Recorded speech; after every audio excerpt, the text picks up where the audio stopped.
दोस्तों, आज मैं फिल्म रिव्यू करूंगा ट्यूबलाइट।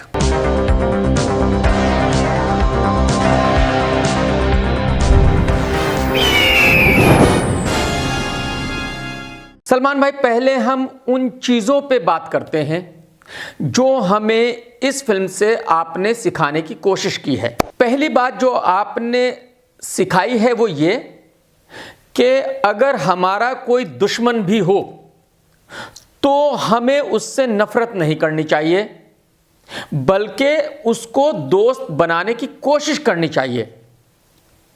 तो मैं भी आपको दोस्त बनाने की कोशिश करूंगा।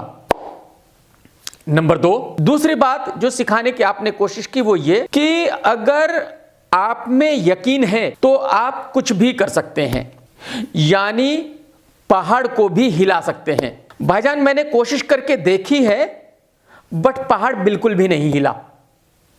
और अगर पहाड़ ऐसे हिल सकता तो फिर ये बड़े बड़े पहाड़ को बड़ी बड़ी मशीनों से काटने की जरूरत नहीं पड़ती। तीसरी बात आपने ये सिखाई है कि हमें कभी भी किसी से भी नहीं डरना चाहिए। भाई कसम से किसी से भी नहीं डरता हूं। चौथी बात आपने सिखाई है कि 100% हालात कुछ भी हो बट सच बोलना चाहिए। भाई कसम से यह रिव्यू बिल्कुल 100% सच दूंगा, 1% भी झूठ नहीं बोलूंगा। कभी भी झूठ नहीं बोलता बट आज भी 1% झूठ नहीं बोलूंगा। तो दोस्तों, ट्यूबलाइट की कहानी भी वही है जो लिटिल बॉय की है। कबीर खान साहब ने इसमें कुछ बदलाव किए हैं। लिटिल बॉय में एक 3-4 साल का बच्चा है, ट्यूबलाइट में वो रोल सलमान खान कर रहे हैं। लिटिल बॉय में उस बच्चे का एक फादर है जो जंग लड़ने जाता है। ट्यूबलाइट में सलमान खान का भाई सुहेल है जो जंग लड़ने जाता है। लिटिल बॉय में और भी कई कैरेक्टर थे जो कबीर खान ने ट्यूबलाइट में भी रखे हैं। लिटिल बॉय में दुश्मन कंट्री का एक आदमी वहां रहता है। यहां कबीर खान ने चाइनीज हीरोइन और उसके बेटे को रखा है। बाकी जितने भी सीन है लिटिल बॉय में वो सारे सीन ट्यूबलाइट में हैं। सिर्फ थोड़ा सा बदलाव यह हुआ है कि कोई सीन थोड़ा पहले था तो कबीर खान साहब ने थोड़ा बाद में रख दिया है। अब लिटिल बॉय में क्या अच्छी चीज थी और ट्यूबलाइट में क्या बुरी है वो मैं आपको बताने की कोशिश करूंगा। देखिए, लिटिल बॉय में एक 3-4 साल का बच्चा है और वो अपने फादर का वेट कर रहा है जो जंग लड़ने गया है। तो वो हर कुछ करता है जो कोई उसे करने को कहता है जिससे उसका फादर वापस आ सकता है। तो उस बच्चे का जो भोलापन था वो बहुत अच्छा लगता है। जब बच्चा रोता है तो आप उसके साथ रोते हो, क्योंकि एक नादान बच्चा है जिसको पता नहीं कि भाई वो अपने बाप को बचा सकता है या नहीं, बट वो हर हाल में कोशिश करता है कि अपने बाप को बचा ले। यहां पे सलमान खान है जो हट्टे कट्टे 52 इयर्स के बंदे हैं जो एक इडियट का रोल कर रहे हैं और वो एक्टिंग भी ऐसे करते हैं। और भाईजान तो इवन पहाड़ को भी धकेलने की कोशिश करते हैं, हाथ ऐसे करते हैं।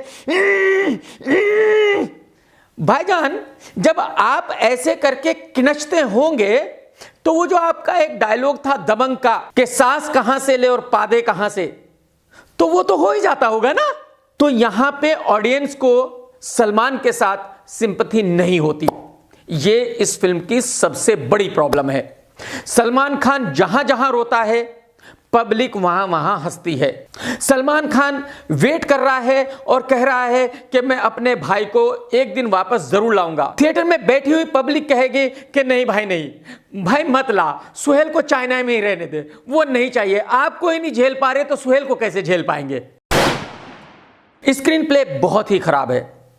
कबीर साहब के पास ऑलरेडी एक फिल्म थी जिसकी उन्होंने कॉपी करनी थी, वो सारे सीन उन्होंने रखे, उसके बावजूद भी वो एक बढ़िया स्क्रीन प्ले नहीं लिख सके। इस फिल्म से वो जो भी सिखाने की कोशिश करते हैं वो सब बहुत ही फेक लगता है।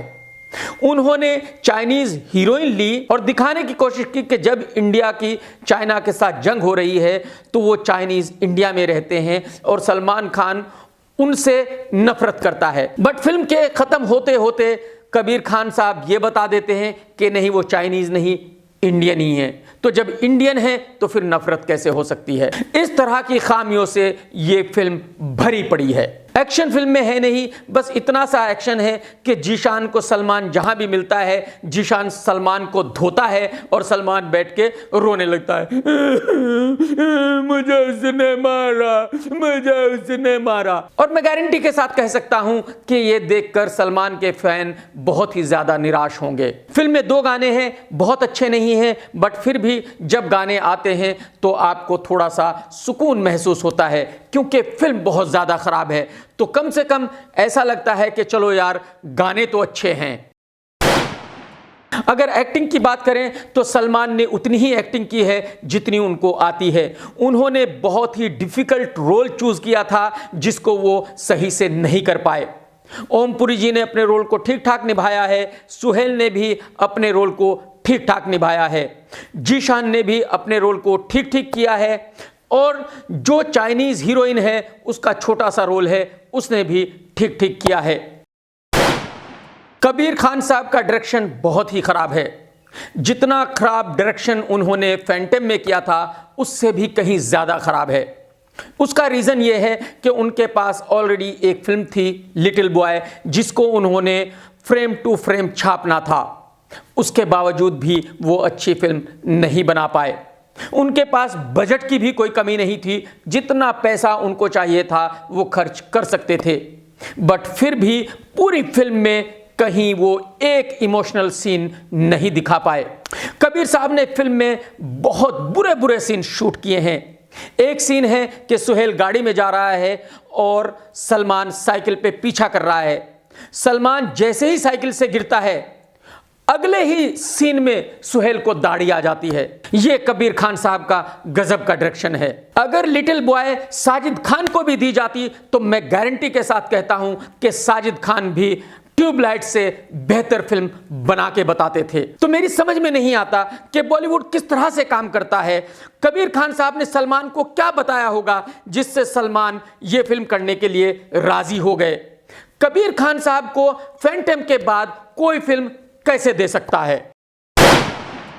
कुल मिलाकर यह फिल्म बहुत ही खराब है, या मैं यूं कहूं कि टोटली वाहियात है तो गलत नहीं होगा। इस फिल्म में इमोशन नाम की कोई चीज नहीं है, एक्शन नाम की कोई चीज नहीं है, एंटरटेनमेंट नाम की कोई चीज नहीं है। तो इसके बावजूद भी अगर आप अपने पैसे खराब करना चाहते हैं, अपना टाइम खराब करना चाहते हैं, तो आप भी जाइए और इस फिल्म को देखिए। मैं देता हूं 2 स्टार। मेरी बिजनेस रेटिंग रहेगी 6, क्योंकि मैं समझता हूं कि शायद यह फिल्म 140 से 150 करोड़ का बिजनेस कर लेगी। अगर यह फिल्म कुणाल खेमू की होती तो इसका लाइफ टाइम बिजनेस 1 करोड़ होता। Take care. सत्यमेव जयते।